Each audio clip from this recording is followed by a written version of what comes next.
Voici donc le panel de mes petits et moyens grands couteaux fixes. Voilà, donc que j'ai depuis quelques temps maintenant. Voilà, donc je vais commencer par le plus petit qui est également le plus ancien. Le plus ancien parce que tout simplement c'est mon père qui me l'a donné. Donc c'est un tout petit couteau qui coupe assez peu, on va dire. Mais voilà, c'est plus, c'est comme je disais tout à l'heure, de la nostalgie, donc avec effectivement un manche en corne, en bois, de cerf ou de, je ne sais pas trop, mais voilà, avec le petit étui cuir qui va bien. Voilà, donc c'est un petit couteau voilà, qui paye pas de mine, mais que je garde parce qu'effectivement c'est plus sentimental qu'autre chose. Voilà, voilà. Celui-ci, que certains connaissent déjà, donc une marque effectivement très connue, hein, un Tops. Donc il s'agit donc du Scandi Tracker, donc qui est aussi un cadeau d'anniversaire de la part de Christophe, que je salue une nouvelle fois, pour ce joli cadeau, voilà, qui est vraiment absolument magnifique. J'aime vraiment les couteaux Tops. Alors j'ai vu beaucoup de vidéos sur les couteaux Tops, j'ai jamais osé m'en prendre un, donc c'est mon premier. J'aime beaucoup l'acier, le tranchant qu'il a, l'ergonomie qui est très sympathique pour un couteau de ce gabarit, ce qui n'est pas toujours évident. Voilà, c'est vraiment un très beau couteau avec un bel étui. Alors je verrai peut-être à essayer de voir à fixer quelque chose, parce que c'est un couteau que j'aime bien et que j'aimerais pouvoir plutôt avoir en neck peut-être. Alors c'est vrai que même si cet étui est vraiment très bien fait, je verrai peut-être avec Didier Nomade, voir s'il peut me faire peut-être un étui de neck plutôt, histoire d'avoir celui-ci un peu plus à disposition, parce que je le trouve presque trop petit pour l'avoir à la ceinture. Après c'est mon avis, mais voilà, donc un couteau que j'aime beaucoup, donc avec un gros passant, un gros tube pour pouvoir effectivement passer une paracorde et pouvoir peut-être mieux le maintenir et surtout ne pas l'échapper. Voilà, mais vraiment l'ergonomie est très bonne et on est vraiment sur de la qualité, hein, c'est du Tops, donc on ne déroge pas à la règle. Voilà, donc vraiment celui-ci, très bonne qualité. Bon, là on a un Mora, voilà, donc avec malheureusement les étuis Mora avec dans toute leur splendeur en plastique, qui sont très très bien, hein, voilà, mais clairement pas esthétiques. Voilà, maintenant au prix du couteau, on ne peut pas non plus demander des miracles. Donc celui-ci, vous le connaissez, hein, donc celui-là c'est un Heavy Duty, donc avec effectivement une belle épaisseur de lame. Comme vous le voyez, je lui en ai déjà fait voir des vertes et des pas mûres, hein, voilà, mais il mord toujours autant. J'ai pas eu beaucoup à l'améliorer et il accroche encore très très bien sur l'ongle. Je le repasserai sûrement un petit peu pour améliorer son tranchant, mais voilà, c'est vraiment un couteau, celui-ci, que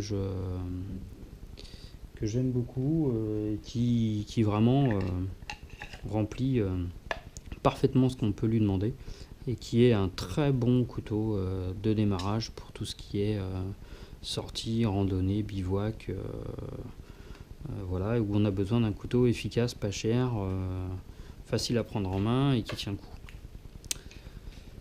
Celui-ci donc est un couteau 100% chinois, que beaucoup ont dû voir sur certaines vidéos, donc qui est le Sima. Alors on est clairement sur une copie d'un Nissi, mais effectivement pas du tout dans le même tarif. Alors j'étais très curieux de le tenir en main, de l'avoir, et puis ben, pour le prix, pourquoi s'en priver.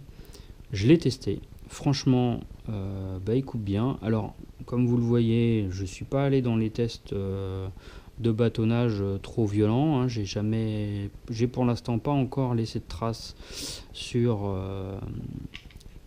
le traitement qu'il y a sur la lame. Voilà. Mais j'ai pris ce couteau-là principalement parce qu'il m'intriguait, et aussi, il faut être franc, un petit peu comme couteau sacrificiel, c'est-à-dire que quand je vais avoir des choses un petit peu exigeantes ou j'ai peur d'abîmer mes couteaux, bah c'est celui-ci qui va remplir le travail, c'est celui-ci qui va faire le taf.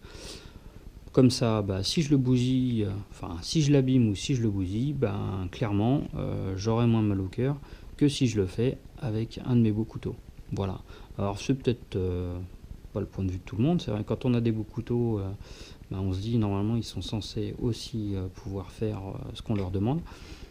Voilà. Mais bah, celui-ci, voilà, au moins j'aurais pas peur de le pas de le sacrifier, hein, même si je l'appelle sacrificiel, c'est pas trop le but non plus. Mais voilà, j'aurais pas peur de lui taper sur la tronche et de lui faire faire un petit peu tout. Alors par contre, clairement, hein, c'est très mauvais en termes d'ergonomie pour l'étui, parce que bah, on a donc cette partie qui somme toute est plutôt pratique, hein, vraiment l'étui plastique est plutôt bien. Par contre le clip ceinture est juste horrible.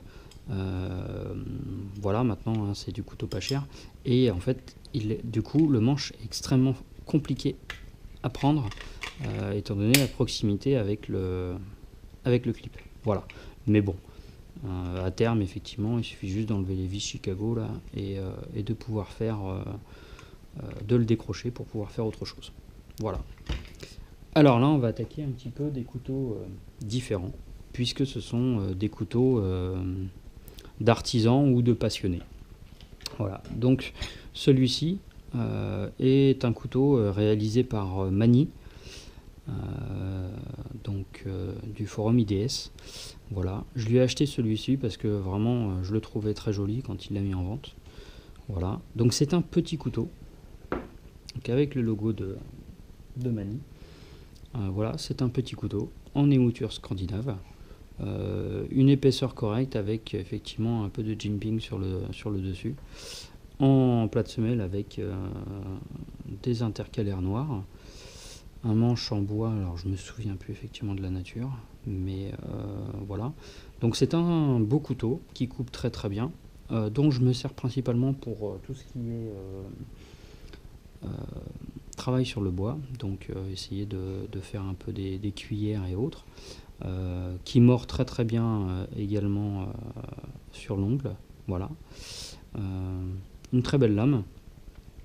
Et voilà, j'avais envie en fait à l'époque de de me prendre un couteau fait par un artisan ou au moins un passionné.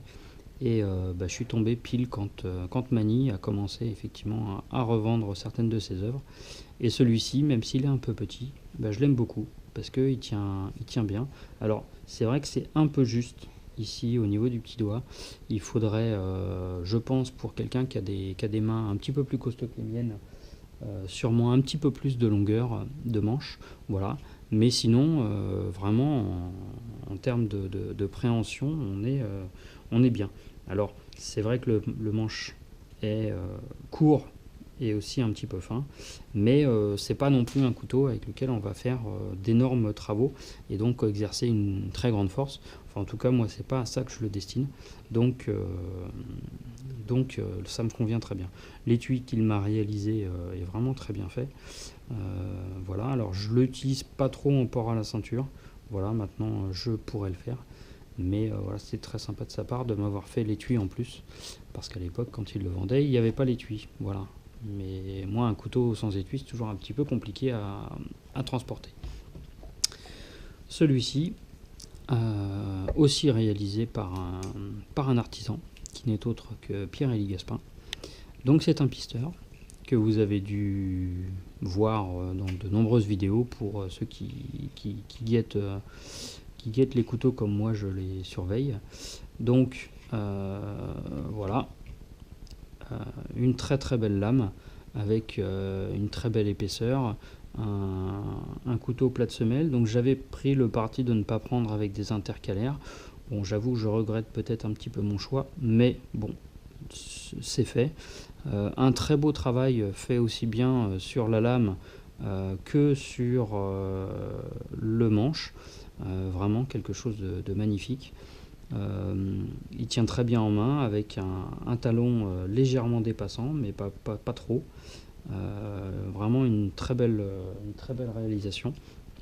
Bon, Pirelli est un petit peu débordé et je l'ai attendu un bon moment, mais je suis vraiment pas mécontent du résultat et j'ai vraiment quelque chose de magnifique. Voilà. Donc avec les étuis qu'il réalise, donc à savoir quand je lui avais demandé donc un étui en Kydex et donc avec un ajout en cuir pour la partie passant ceinture. Voilà, le petit élastique de maintien, enfin voilà, quelque chose de très performant et vraiment avec une rétention absolument phénoménale qui fait qu'il faut vraiment aller appuyer pour sortir le couteau. Donc vraiment aucun souci. Je l'ai déjà testé avec le Firesteel, donc puisque j'avais demandé le petit passant pour le Firesteel. Ça fonctionne très bien, ça ne pose aucun souci et c'est vraiment une très belle réalisation. Pour finir, je vais vous présenter donc ma dernière acquisition que j'ai donc racheté à Christophe, hein, donc Black Wolf, donc qui n'est autre que le couteau justement Black Wolf de chez Pirelli Gaspin également. Donc, moi qui avais le projet d'avoir des couteaux d'artisan, je m'étais penché sur le fait d'avoir peut-être couteau d'un autre artisan, mais je ne pouvais pas passer à côté de cette occasion. Déjà de racheter un couteau à mon ami Christophe, et ensuite un couteau de cette qualité, voilà, je ne pouvais pas le laisser passer. Donc c'est vraiment une très belle lame, donc en acier inox RWL34. Que Pirelli a réalisé donc spécialement pour Christophe. Voilà. Christophe depuis effectivement a changé un petit peu de couteau et est parti sur du Thierry de Rosière, mais reste vraiment fan et trouve que le travail de Pirelli est très bien. Après on a effectivement ses préférences. Moi je suis vraiment très content de ce couteau. Voilà, donc l'étui est un petit peu différent effectivement de celui du pisteur. Voilà, puisqu'il s'agit principalement juste là d'un étui en Kydex avec une partie cuir également. Voilà, bon, Christophe a rajouté des éléments pour pouvoir le mettre plus facilement à la ceinture. Voilà, mais vraiment voilà, un couteau très bien, qui coupe vraiment très fort, hein, qui accroche énormément sur l'ongle, vraiment qui tient bien, et une très belle qualité de finition vraiment de la lame, quelque chose d'irréprochable. Donc voilà, je suis vraiment très impressionné par la réalisation du manche, des intercalaires, enfin c'est vraiment très bien fait. Et du coup, celui-ci, voilà, mon nouveau, mon couteau de camp, puisque j'avais besoin d'un couteau un petit peu plus grand et un peu plus costaud que le pisteur pour pouvoir effectivement en bivouac faire un petit peu de coupe plus appuyée et plus importante que le pisteur ne peut faire, ou que je ne veux faire avec le pisteur. Voilà. L'avantage de cet acier-là, étant en inox également, c'est de pouvoir l'utiliser assez facilement en préparation alimentaire, ce qui n'est pas forcément le cas effectivement des autres types d'acier. Voilà. Bah écoutez, voilà un petit panel de tous mes couteaux, ce qui représente quand même une belle quantité, parce que ma fille était impressionnée en me disant ah, papa, t'as 15 couteaux quand même. C'est vrai que j'avais jamais décidé de les rassembler et de les comparer comme ça, ou tout du moins de les étaler comme ça. Donc oui, je suis un petit peu comme elle, un petit peu voilà, étonné d'en avoir autant. Mais ils ont chacun leur histoire et leurs propriétés propres. Qui sont pour moi importantes et différentes. Voilà, après, comme tout passionné, bah, on a effectivement des préférences, on a des envies parfois un petit peu incontrôlables quand on a envie de s'acheter quelque chose. Et donc voilà. Bah écoutez, j'espère que cette petite présentation n'aura pas été trop rébarbative. Et que voilà, j'attends quelques petits commentaires éventuellement de votre part sur l'utilisation ou sur des questions sur certains de mes couteaux. Voilà, même si la majorité vous devez les connaître ou les avoir, si ce n'est les posséder, au moins les avoir déjà vus tourner peut-être en bivouac ou voire même uniquement sur test et Retex. Donc voilà, n'hésitez pas à m'envoyer des petits commentaires si vous avez des questions. J'essaierai de faire quelques vidéos. Alors je ne serai sûrement pas aussi productif que certains que je suis beaucoup. Voilà, je ne ferai pas forcément de très longues vidéos. Après je dis ça, mais c'est le démarrage, hein, on verra, peut-être que j'en ferai des plus longues plus tard. Mais voilà, le but pour moi, c'est pas non plus de passer trop de temps aussi bien à les faire réaliser qu'à les monter, mais c'est juste partager des choses parce que je me suis rendu compte que j'appréciais de passer du temps à regarder les vidéos de certaines personnes, voilà, donc comme Christophe ou comme Didier, ou que je regarde vraiment très régulièrement. Et sur le principe, je me suis dit, voilà, c'est juste vous présenter un petit peu ce que je peux avoir, ce que je peux faire, sans aucune prétention et en acceptant bien évidemment la critique. Et de m'ouvrir un petit peu au monde, comme pourrait dire Vic. Voilà, bah écoutez, je vous souhaite une bonne journée, et puis peut-être à bientôt dans une prochaine vidéo. Merci.